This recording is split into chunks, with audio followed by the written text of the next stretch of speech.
예수님이 거룩한 분이신데 우리가 그분과 교제할 수 있는 자격이 있는가 생각해 보면 우리는 정말 자격이 없습니다. 한 걸음도 가까이 할 수가 없죠.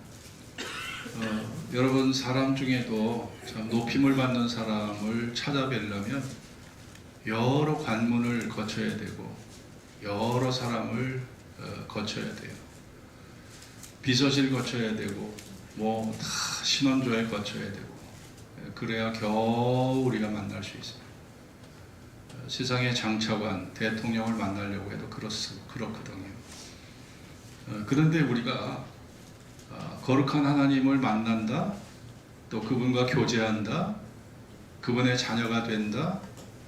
여러분 생각해 보세요. 이게 세상의 기준으로 보면 쉬운 일인가? 쉬운 일이 아니잖아요. 절대 쉬운 일이 될 수 없잖아요. 근데 하나님의 사랑은 그냥 조건이 없어요. 조건이 없어요. 그리고 하나님의 사랑은 아주 보편적이에요. 누구나 남녀 차별하지 않습니다. 또 지식인과 또 지식이 없는 사람 차별하지 않아요. 부자와 가난한 자 차별하지 않아요. 문명인과 야만인 차별하지 않아요. 누구나 와도 좋다. 참 하나님의 사랑은 너무 넓어요. 사랑이 넓습니다. 내가 의인을 부르러 온 것이 아니요 내가 죄인을 부르러 왔다. 여러분 생각해 보세요. 나는 의인을 부르러 왔다고 하셨다면 여러분 이 자리에 올 수 있었을까요? 내가 이 자리에 설 수 있는 자격이 있었나 생각해 보세요. 나는 죄인을 부르러 온 것이 아니라 나는 의인을 부르러 왔다. 그 순간에 우리는 이제 절망을 맛보게 될 겁니다. 나는 노아와 같은, 욥과 같은, 다니엘과 같은 사람을 찾는다. 하나님이 만약 그런 말씀을 주님이 하셨다면 여러분과 저는 이 자리에 올 이유가 없어요. 이유가 없어요. 하나님의 사랑에서 차단되고요. 은혜에서 차단되고 내 미래의 희망이 차단되는 거예요. 그냥 절망의 내리막길을 걸어가야 되는 게 우리의 삶이고 0.01%도 내 마음에 소망이 없어지는 거예요. 그런데 다행스럽게도 나 같은 죄인을 부르셨잖아요. 그것이 은혜입니다.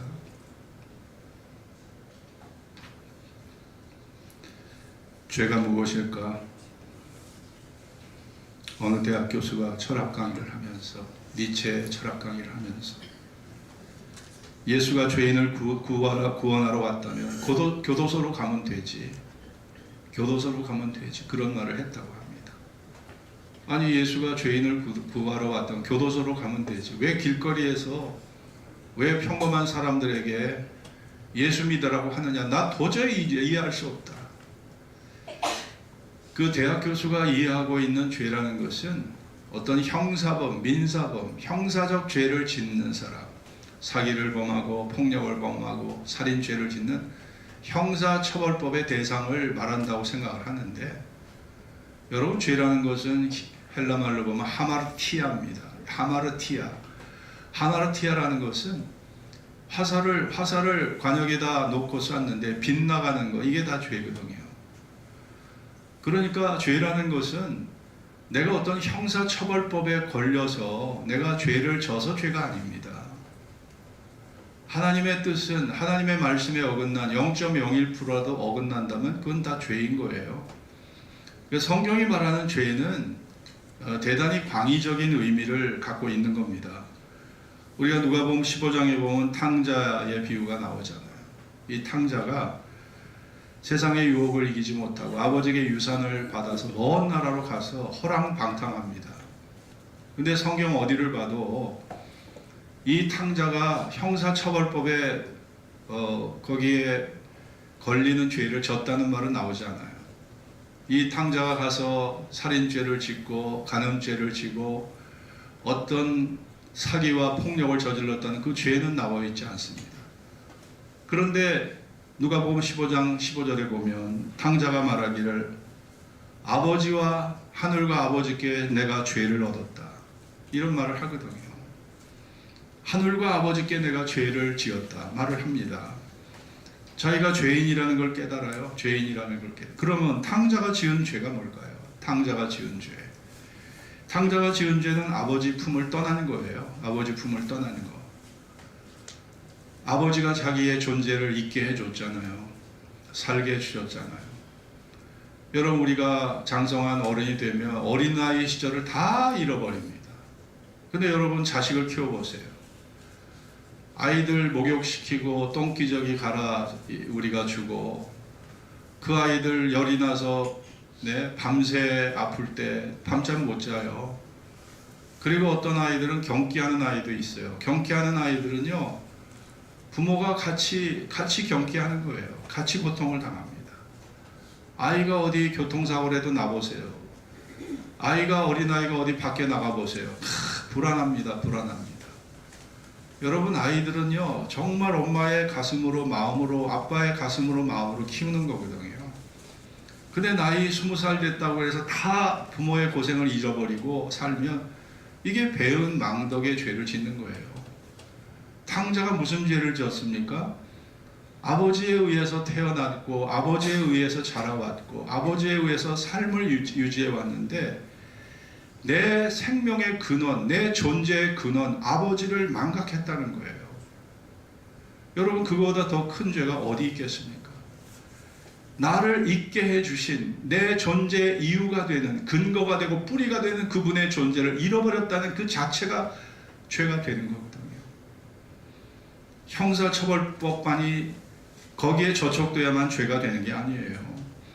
마음의 아버지의 존재를 잃어버리고 사는 것, 하나님을 마음에 두기 싫어하는 죄. 그래서 내가 하나님이 되고 내가 우상이 되고, 그것이 바로 죄인 것입니다. 여러분, 세상 사람들은 죄인이라고 하면 반발을 해요. 반발을. 내가 무슨 죄를 졌냐고 반발을 하거든요. 당신이 하나님을 떠나는 것이 죄입니다. 창조주 하나님, 생명의 주인 되신 하나님을 떠나서 당신이 하나님이 되어 있잖아요. 당신이 하나님이 되어 있잖아요. 하나님을 섬겨야 될 당신이 당신 자신을 믿고 살잖아요. 인간의 독선과 아집과 교만이 얼마나 큽니까? 여러분 안에도 있잖아요. 독선과 아집과 교만, 꺾여지지 않는 그 존재가 숨어 있잖아요. 네? 그것 때문에 여러분도 영적 싸움을 싸우고 있지 않습니까? 인간의 독선과 아집과 교만이라는 것은요, 꺾여도 꺾여지지가 않는 거예요. 얼마나 그게 집요하고 얼마나 그것이 뿌리가 깊은지 모릅니다. 여러분, 이 둘째 아들은요, 이렇게 아버지에게 등을 보였어요. 등을 보였어. 화목해야 될 그 아버지와 등을 보이고 배은 망덕의 죄를 지은 거예요. 그게 이 둘째 아들 탕자의 죄고요. 두 번째는 하나님 아닌 다른 것을 더 선호하고 더 사랑했던 거예요. 아버지의 품을 떠날 때 상속받은 재산 다 들고 가서 그는 이제 돈이 전부가 되었습니다. 돈이 우상이 되었어요. 아버지와 관계를 맺고 화목해야 될 이 둘째 아들이 돈이면 인생이 다 되는 줄 알았어요. 여러분, 우리도 그렇습니다. 돈만 있으면 모든 게 다 얼마든지 다 자유로울 것 같고 행복할 것 같아요. 근데 자, 따라해 봅시다. 돈이 주는 행복은 반쪽 행복이다. 예, 여러분, 돈이 주는 행복은 반쪽이에요. 육체적인 것, 감각적인 것, 환경적인 것, 조건적인 것은 개선할 수 있습니다. 그런데 돈이 영적인 것을 채워주지를 못해요. 여러분, 돈으로 지식을 살 수 있나요? 돈으로 지혜를 살 수 있다고 생각합니까? 돈으로 믿음을 살 수 있습니까? 돈으로 진실한 사랑을 살 수 있습니까? 돈으로 마음의 평안을 살 수 있나요? 돈으로 가정의 화목을 살 수 있나요? 돈으로 가정의 행복을 살 수 있나요? 어림도 없는 얘기입니다. 어림도 없어요. 돈 있는 집이 모든 돈은 다 갖추고 있는데 가정에 행복이 없어. 서로 불신해. 저희 아버지가 예전에 돈을 많이 벌으셨을 때 가족을 의심해. 가족. 돈 뺏어갈까 봐. 가족을 의심하고. 우리 또 큰형은 자기 원하는 대로 돈 안 준다고 아버지하고 싸우고. 옥인동 집에서 그 앞에 예전에 쓰레기통이 다 있었는데 그 쓰레기통을 막 그냥 다 파괴해버리고. 야, 부부간에도요, 이 돈 문제가 얽혀버리니까 이 부자지간에도 싸움이 벌어지다. 저 그 싸움을 보고 살았어요, 저. 그러니까 돈이 생기면요, 가정이 불화한 집들이 너무 많아요. 차라리 가난할 때는요, 서로 의지하고 살아요. 방이 하나인 집은 뭐 서로 분방을 하려도 분방이 안 돼. 그러니까 싸워도 붙어 살아야 되는데 방이 5개, 6개 돼보세요. 그러면 어느 방에서 자는지도 몰라. 예? 부잣집이 그래요. 그러니까 돈으로 모든 거 살 수 있다? 어림도 없는 얘기입니다. 이 둘째 아들이 그거를 아는 거고요. 세 번째는 하나님이 아버지가 기뻐하지 않는 삶을 사는 거예요. 그래서 아버지를 의식하지도 않았고 집에 돌아갈 생각도 하지 않았고 그냥 자기가 세상의 향락에 깊이 빠져서 술과 여자와 도박과 모든 세월을 그렇게 그런 것으로 쾌락으로 그냥 탕진해 버렸어요. 탕진해 버렸어요. 여러분, 우리가 하나님 없이 살다 보면 여러분 어떻게 됩니까? 이 사람이 마음이 혼미해져요. 혼미해지고 무질서합니다. 혼돈과 무질서를 경험하게 됩니다. 여러분 마음속에 일주일 동안 살다 보면 여러분 영적인 탈진이 와요. 탈진이 와서 내가 분명히 믿음 있는 사람인데 그 믿음이 막 소멸돼서 믿음이 하나도 없는 사람처럼 변해 있어. 일주일 삶이. 여러분, 세상의 경쟁, 세상의 치열한 생존 경쟁, 세상에서 긴장하고 근심하고 염려하고 두려워하는 삶이 우리 믿음을요 축소시켜 우리를 왜소하게 만들어요. 그래서 그 믿음으로 가졌던 그 자부심이 사라져버려. 주일날 이 자리에 올 때는 내가 그냥 겨우 이 자리를 찾아온 거예요. 그러니까 인간이 갖고 있는 믿음이라는 것은 계속 우리가 충전받지 않으면 여러분이 한 달 동안, 2달 동안, 3달 동안 교회를 안 나온다고 해보세요. 우리가 코로나19에 저희 교인이 150명 나오던 교회가 코로나 3년을 겪으면서 80명 수준으로 떨어져 버렸어요. 절반이 확 줄어버렸거든요. 여러분, 내가 믿음이 있다고 그래도요, 여러분 내가 믿음의 길에 최선을 다하지 않다 보면 그냥 예전에 세상에서 살던 그 모습대로 다시 원점으로 내가 돌아가 버려. 하나님의 존재 잊어버려. 망각해버려요. 여러분, 탕자가 그랬던 거죠. 그러니까 아버지 없이 얼마든지 살 수 있다고 생각했는데 근데 막상 그에게 흉년이 다가왔습니다. 흉년. 그 나라에 흉년이 다가와. 이 돼지가 먹는 주염염매를 먹어야 돼요. 여러분, 탕자에게는 이게 흉년이 뭘까요? 이게 복음이에요. 복음. 고난이 복음입니다.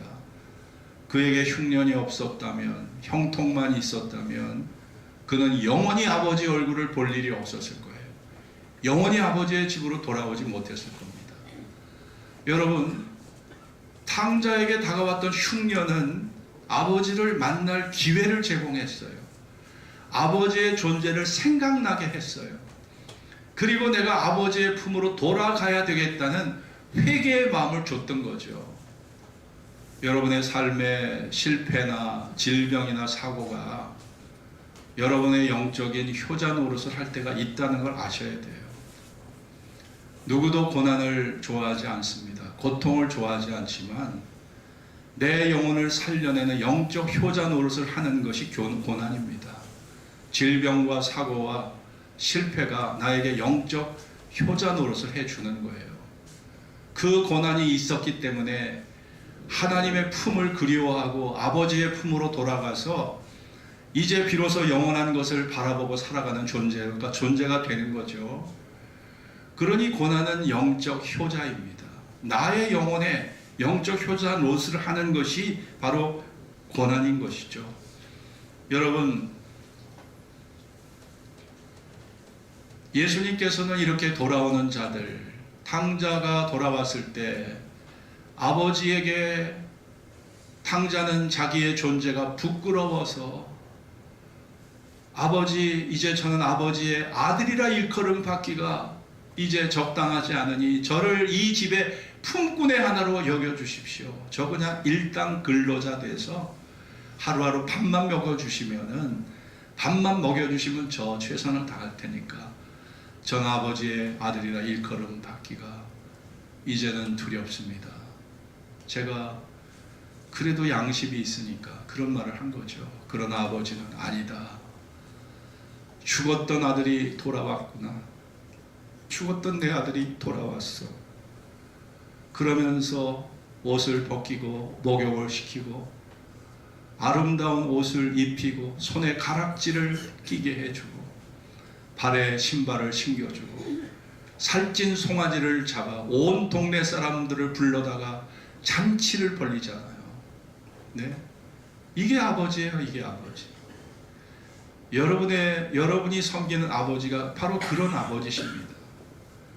여러분이 헤아리고 생각하는 사랑보다 더 큰 사랑을 갖고 계신 분이 우리가 섬기는 아버지세요. 그런데 우리는 아버지와 내 존재 사이에 오해가 많아요. 오해가 많아. 왜 오해가 많을까? 오해가 많은 이유는 하나님 마음을 내가 깊이 통찰하지 못하고 일방적인 나의 기준으로 하나님을 판단하기 때문에 오해가 많아지는 거예요. 그 오해 때문에 하나님이 때로는 불편해요. 하나님이 불편하고 하나님이 때로는 나를 버리신 것처럼 느껴요. 그러나 하나님은 절대 여러분을 버리실 수가 없어요. 그 아들을 아끼지 않고 여러분에게 내어주신 그분이 어찌 여러분을 향한 그 마음이 어떻게 변화될 수 있습니까? 있을 수가 없는 것입니다. 그러므로 우리가 하나님의 마음을 깊이 통찰하는 그 통찰의 능력과 영적 지혜가 부족하기 때문에 내 기준으로 일방적으로 하나님을 오해할 수 있다니까요. 그 오해가 없어지려면 우리가 하나님의 말씀의 깊이를 경험하면 그 오해가 조금씩 사라져서 내가 그분과 절친이 될 수가 있어요. 소울메이트가 될 수 있습니다. 하나님과 여러분이 소울메이트가 될 수 있어요. 정말 하나님과 여러분이 영혼의 친구가 될 수 있다니까요. 여러분이 그런 목표를 갖고 영적 생활을 한번 해보십시오. 예수님은 누가복음 5장 20절에서 예수께서 저희 믿음을 보시고 이르시되 내 죄 사함을 받았느니라. 내 죄 사함을 받았느니라. 하나님께 나아가는 자에게 하나님이 조건 없이 우리 죄를 다 조건 없이 용서해 주시는 겁니다.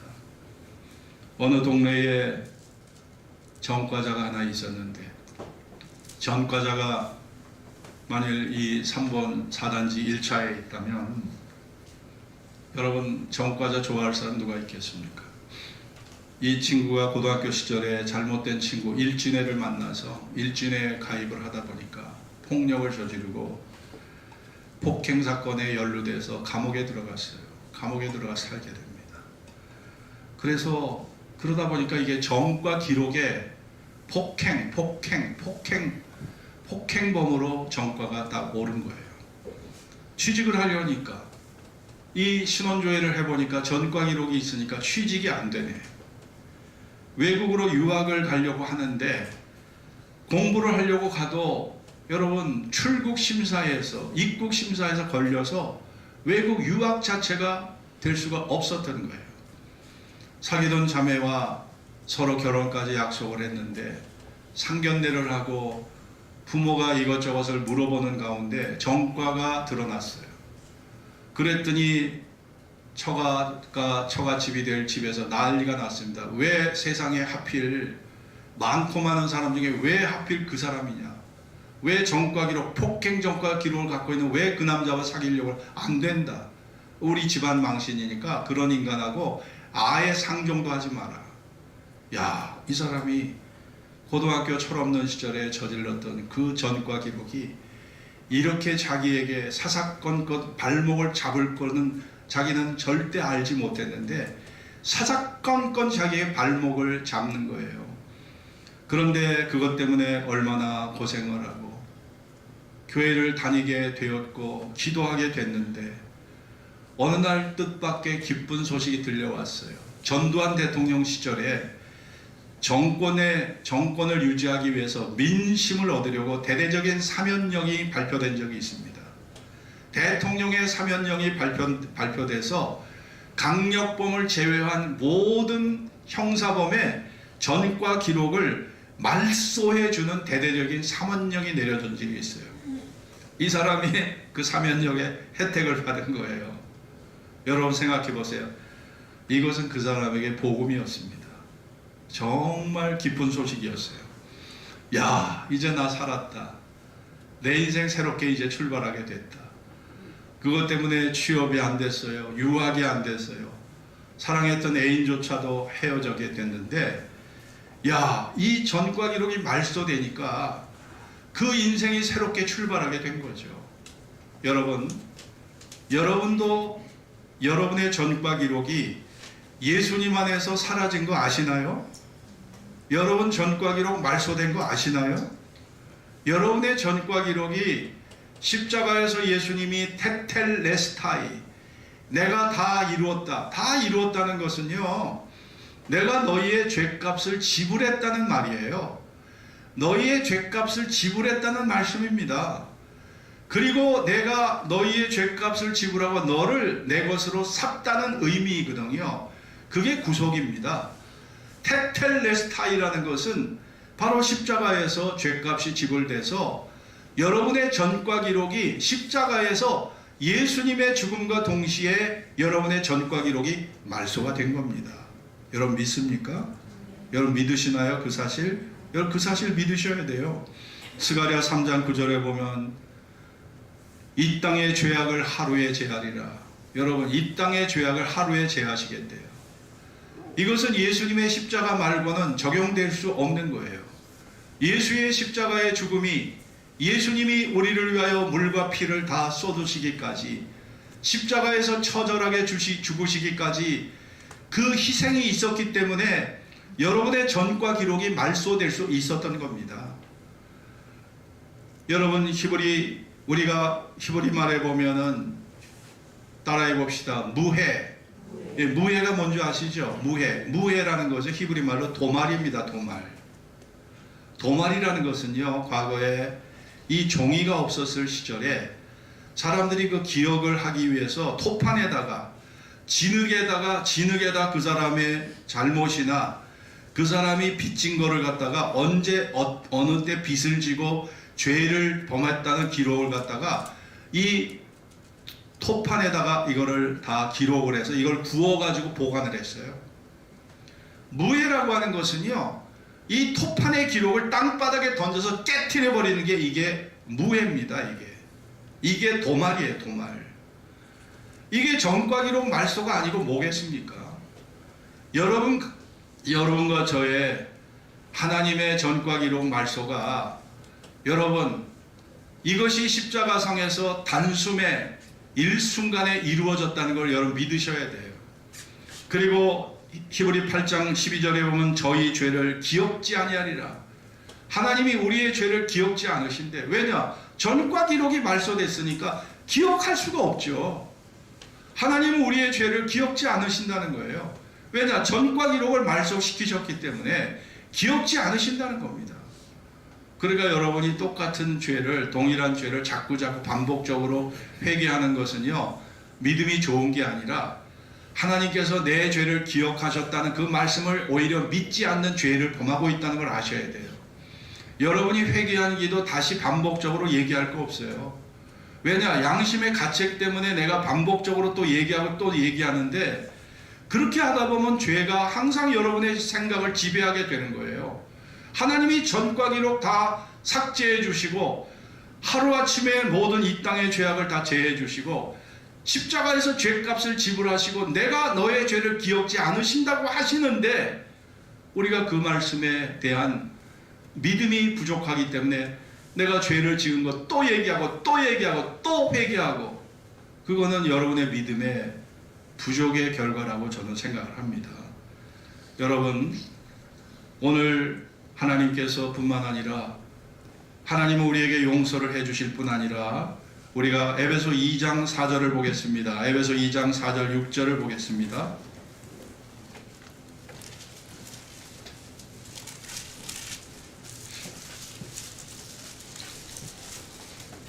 에베소서 2장 4절 6절입니다. 자, 같이 읽어봅시다. 긍휼의 시작. 긍휼에 풍성하신 하나님이 우리를 사랑하신 그 큰 사랑을 인하여 허물로 죽은 우리를 그리스도와 함께 살리셨고 너희가 은혜로 구원을 얻은 것이라. 또 함께 일으키사 그리스도 예수 안에서 함께 하늘에 앉히시니. 여러분, 그리스도 예수 안에서 함께 하늘에 앉히시니, 이것은 죽음 이후에 여러분의 미래를 보장해 주신다는 겁니다. 죽음은 아무도 피할 수 없는 길이고요, 아무도 죽음의 길에서 예외가 될 수 없어요. 한 사람도 예외가 될 수 없습니다. 죽음은 우리가 모든 세상 종교의 동일한 진리가 죽음이 온다는 거예요. 그런데 하나님께서는 예수 믿고 죄 용서받은 자를 위해서 죽음 이후에 그리스도와 함께 하늘에 앉게 해주시겠다. 하늘에 앉게 해주시겠다. 영광스러운 미래를 보장해 주시겠다. 거룩한 그 영광스러운 자리를 보장해 주시겠다는 겁니다. 부활의 생명을 보장해 주시고 영원히 주님과 함께 할 수 있는 길을 보장해 주시겠다는 거예요. 여러분, 그러니 우리가 얼마나 감사합니까? 여러분, 하나님이 나를 용서해 주셨다는 증거가 뭡니까? 주님의 살과 피. 이게 사랑의 증거예요. 용서의 증거예요. 구원의 증거예요. 나를 저 천국으로 인도해 주시는 그 약속의 증거가 바로 주님의 살과 피가 사랑의 증거가 돼서 우리가 이것을 기념할 때마다 다시 약속을 생각하고 내가 구원받은 백성인 것을 다시 확인하면서 내 전과 기록이 말소됐고 내 존재가 이제 하나님 안에서 이렇게 자유로운 새 출발을 할 수 있다는 이 은혜가 얼마나 큰지 모릅니다. 여러분, 세상의 정치가 우리에게 희망을 주던가요? 세상의 경제적인 동향이 여러분에게 어떤 희망을 주고 있습니까? 여러분의 모든 하루하루의 삶의 환경 속에서 여러분, 과연 무엇이 여러분에게 희망을 주던가요? 세상은 희망이 없어요, 여러분. 세상을 살다 보면 롤러코스터를 탄 것 같아. 올라갔다가 내려갔다가 올라갔다가 내려갔다가. 제가 주식 투자하는 사람들에게 말합니다. 당신 오늘부터 롤러코스터 탄다는 거 생각해라. 오늘부터 당신이 롤러코스터 탄다고 생각해라. 주식 투자하는 순간부터 놀랄 것이다. 그리고 당신의 멘탈이 붕괴될 수도 있다. 주식 투자 롤러코스터 타는 겁니다. 인간의 삶이요, 롤러코스터 타는 것과 동일해요. 똑같아. 다를 게 없어. 세상 정치가 그렇고 경제가 그렇고 모든 일이 그래요. 희망이 없어요. 희망이 없어. 그런데 예수님은 세상의 빛이 되어 주셨잖아요. 생명의 빛이 되어 주셨어요. 어둠 속에서 빛이 되어 주셨습니다. 그리고 우리에게 평화를 심어 주셨고 우리에게 생명을 심어 주셨습니다. 주님이 그 일을 위해 우리에게 오신 것이고, 우리가 오늘 성찬의 떡과 잔에 참여하면서 주님이 나에게 보여주신 그 사랑의 증거를 우리가 먹음으로써 우리가 그 하신 일을 기념하는, 여러분의 마음속에 기념하는 주님의 사랑을 되새기는 것보다 더 큰 은혜가 어디 있겠습니까? 여러분이 일주일 동안 사랑 잊어버렸잖아요. 잃어버리고 살다가 이 자리에 오셨잖아요. 여러분, 우리가 그 사랑은 여러분의 생명줄입니다. 그 사랑의 줄을 놓치면 여러분의 존재가 여러분이 하나님 앞에 어찌 되겠습니까? 여러분의 믿음이 생명줄이에요. 십자가가 생명줄이에요. 내가 절대 놓을 수 없는 생명줄이 바로 예수님의 십자가의 사랑이라는 것을 우리가 생각하면서 성찬의 떡과 잔에 참여하는 이 시간이 되기를 주의 이름으로 축원합니다. 기도하겠습니다. 오늘 주신 말씀을 기억하면서 여러분의 전과 기록은 십자가 안에서 말소됐습니다. 여러분의 과거의 죄 말소됐습니다. 세상의 대통령도 사면령을 내려서 모든 형사처벌법 거기에 연루된 사람 다 사면령 내려서 다 그냥 자유하게 해줘요. 세상 일개 대통령도 그러신데 하나님은 이 땅의 죄악을 하루에 제해 주겠다. 내가 하루에 너희 죄를 다 말소시켜 주겠다는 거예요. 그게 십자가에서 이루어졌잖아요. 여러분이 내 죄를, 동일한 죄를 또 얘기하고 또 얘기하는 것은 내 죄를 기억하지 않으시고 내 죄를 도말하셨다는 말씀을 믿지 않기 때문에 그런 거예요. 그러니까 한번 용서받은 죄는 또다시 여러분 되뇌일 거 없습니다. 그거 믿으시면 돼요. 그리고 이 시간 우리가 성찬의 떡과 잔에 참여할 때 이것이 바로 용서의 증거고 사랑의 증거고 구원의 증거고 나를 그리스도와 함께 하늘에 앉게 해주실 영광스러운 미래 약속의 증거라는 걸 꼭 아시고 성찬의 떡과 잔에 참여할 수 있기를 바랍니다. 기도하겠습니다. 주님,